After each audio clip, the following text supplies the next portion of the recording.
I'm in Sweden and Uppsala, Sweden right now, and I gave a lecture tonight on the historical reliability of the Gospels. And I met a really interesting guy, a brother in Christ. His name is Thomas Samuel. Well, that's not his real name, but he's got a fascinating story, and I'd love for you all to hear it. So, Thomas, hand this to me and let me get you now. Hi, everyone. My name is Thomas Samuel, and I came from the Prophet house.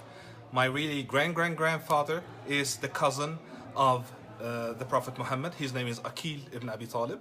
And I came from a Salafi group. I used to be an Imam. I used to lead the prayer since I was 9 years old. I used to teach since I was 13, and I grew up with that. And on the age of 16, I felt so much fed up with what is happening in the world. I decided to help our brothers in Iraq to stand against the Americans. But suddenly it failed, and I started to feel depression towards God and what is happening here. I'm not chosen. But I met a man who said, you need to evangelize people. You need to make a prayer, a call of Islam, to call everyone to become a Salafi. I did that, but I was not satisfied until I said, I want to get in touch with Christians. And then when I did that, I started to feel like, what is really Christianity is? I want to know it. And I found that what they taught us about Christianity in Islam is not really what Islam is teaching.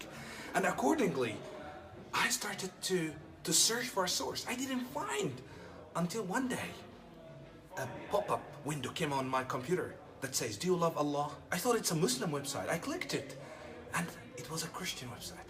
It was a fascinating Christian website. It was very simple, talking about how things are so much connected. It answered the question that even Muslim Imams used to have. How things are so much chronicle, how things are so much canon, how it's reliable, how eyewitnesses were there. And here I was shocked, like, maybe these all are wrong? I cried so hard, searching for God to give me an answer. Until one day I cried so hard, and he visited me in a dream, saying, it's your time to follow me. I didn't believe him the first time, I didn't believe him the second time, but the third time, he said, didn't I tell you it's your time to follow me? He moved the bandage on my eyes, and I started to read between Islam and Christianity.